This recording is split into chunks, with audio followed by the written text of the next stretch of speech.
ഞാൻ തന്നെ എന്ന് പറയാൻ കാരണം ഞാൻ പാട്ട് പാടുന്ന ഒരാളായതുകൊണ്ടാണ് കേട്ടോ. ഞാൻ തന്നെ എന്ന് പറയുമ്പോൾ ഞാനെന്തോ വലിയ ആളായതുകൊണ്ട് എന്നുള്ള അർത്ഥത്തിലല്ല. എനിക്ക് തന്നെ ചന്ദ്രുചേട്ടൻ, ഞാൻ ചന്ദ്രുചേട്ടൻ എന്നാണ് വിളിക്കാറ്, ചന്ദ്രുചേട്ടൻ എഴുതിയ പാട്ടുകൾ അറിഞ്ഞപ്പോഴാണ് അയ്യോ ഇതായിരുന്നു ആ എങ്ങണ്ടിയൂർ ചന്ദ്രശേഖരൻ. അത്ര നമുക്ക് ഗൂഗിളിൽ സെർച്ച് ചെയ്ത് നോക്കിയാൽ കുറേ പാട്ടുകൾ കാണാം, നമ്മൾ ഞെട്ടിപ്പോകുന്ന പാട്ടുകൾ. ആ പാട്ടുകളുടെ രചയിതാവ് ആയ കവി ആയ പ്രിയപ്പെട്ട ചന്ദ്രശേഖരൻ മാഷെ ഈ വേദിയിലേക്ക് സഹർഷം അധ്യക്ഷ പദവി അലങ്കരിക്കാൻ സ്വാഗതം ചെയ്യുന്നു.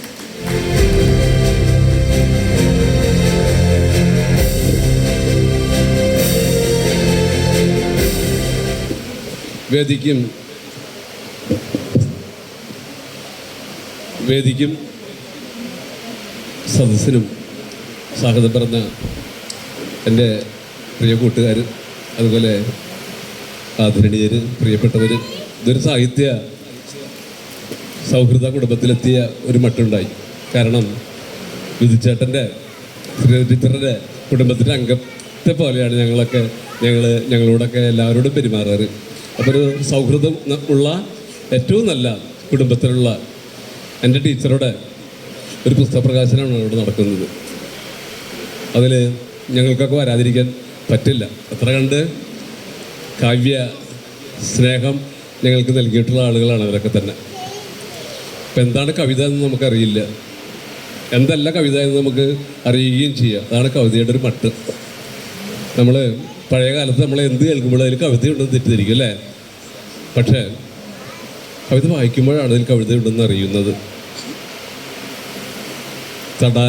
സൈബർ തടാകത്തിൽ ചൂണ്ടയിടുമ്പോഴാണ് പുതിയ കവിതകൾ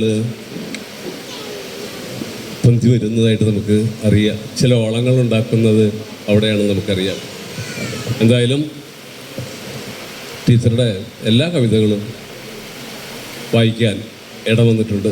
അത് സൗഹൃദം കൊണ്ടാണ്. കാവ്യ ശിഖയിലെ അവരുടെ പ്രത്യേക വാട്സാപ്പ് ഗ്രൂപ്പിൽ വായിക്കാൻ ടീച്ചറും മിക്ക ലക്കങ്ങളിലും ടീച്ചറുടെ കവിത വായിക്കാനിവിടെ ഉണ്ടായിട്ടുണ്ട്. അത് കാലത്തിൻ്റെ കവിതയായിട്ട് അത് മാറുന്നുണ്ടെന്നുള്ളതാണ് കവിതയുടെ ഒരു പ്രത്യേകത. ഇന്നത്തെ ഒരു കവിത നാളെ ചരിത്രം ആകാനുള്ള ഒന്നാണ് നമുക്കെല്ലാവർക്കും അറിയാം. കവിതയും കലയും നാളത്തെ ചരിത്രങ്ങൾ തന്നെയാണ്. ഇന്നത്തെ ഈ ലോകം എന്തായിരുന്നു എന്ന് വരാനിരിക്കുന്ന ഒരു തലമുറയ്ക്ക് കാണിച്ചു കൊടുക്കാനുള്ളതാണ് കവിത. കവിതയെക്കുറിച്ച് ഏറ്റവും മധുരമുള്ള കവിത മലയാളത്തിൽ വന്നിട്ടുള്ള ആൾ കുഞ്ഞുണ്ണി മാഷാണ്. പക്ഷേ ആ കുഞ്ഞുണ്ണി മാഷ് ഉണ്ടല്ലേ മിഠായി കവിതകൾ പോലെ ഒരുപാട് കവിതകൾ നമുക്ക് കുഞ്ഞുണ്ണി മാഷ് തന്നിട്ടുണ്ട്. പക്ഷെ മാഷ് പറഞ്ഞ കവിത കാഞ്ഞിരക്കായാണ്, കരിയാത്തി കഷായമാണ് എന്നുള്ളതാണ്. അതിന് കാരണം ദുഃഖത്തിൽ നിന്നാണ് ആദ്യ കവിതകളോടൊക്കെ തന്നെ പിറവി എന്നുള്ളതാണ്. എല്ലാ കവിതയിലും ഒരു ദുഃഖത്തിൻ്റെ ഒരു പാളി അടക്കി വെച്ചിട്ടുണ്ടെന്നുള്ളതാണ്. ദുഃഖമുള്ള ഒരു മനസ്സിന് മാത്രമേ ദുഃഖങ്ങൾ സംശീകരിക്കുന്ന ഒരു മനസ്സിന് മാത്രമേ കവിത എഴുതാൻ കഴിയൂ എന്നുള്ളതാണ് മറ്റൊരു വ്യത്യസ്തത. ഇപ്പോൾ ടീച്ചർ എഴുതുന്ന കവിതകളിലൊക്കെ തന്നെ ഒരുപാട് കരുതലുകളുണ്ട്, പൊരുതലുകളുണ്ട് എന്നുള്ളതാണ് ഈ കവിതകളുടെ പ്രത്യേകതയായിട്ട് എനിക്ക് തോന്നിയിട്ടുള്ളത്. അത് തന്നെ ആധുനികയുടെ നല്ല അംശങ്ങൾ ആരും അറിയാത്ത പോലെ തടാകത്തിലെ മത്സ്യങ്ങളെപ്പോലെ ഇടയ്ക്ക് വന്ന് അത് ശ്വാസം അനുഭവിക്കുന്നുണ്ടെന്നുള്ളതാണ്. അപ്പം എല്ലാ നിലയിലും അല്ലേ, പോയ കാലത്ത് നമുക്ക് കവിതകളായിട്ട് നമ്മൾ അംഗീകരിച്ചിരുന്നത് ശരിക്കും പദ്യങ്ങളായിട്ടുള്ള കവിതകൾ തന്നെയാണ്. പക്ഷേ ആധുനിക കാലത്ത് കവിതകൾ ഏറ്റവും അധികം 80% കവിതകളും ഗദ്യരൂപത്തിലുള്ള കവിതകളാണ്. പക്ഷെ മലയാള മണ്ണിൻ്റെ സംസ്കാരം നമ്മൾ തിരഞ്ഞെടുക്കുമ്പോൾ അതിൽ ഗദ്യത്തിൻ്റെ ശരിയായ പ്രസരങ്ങൾ നമുക്ക് കാണാവുന്നതാണ്.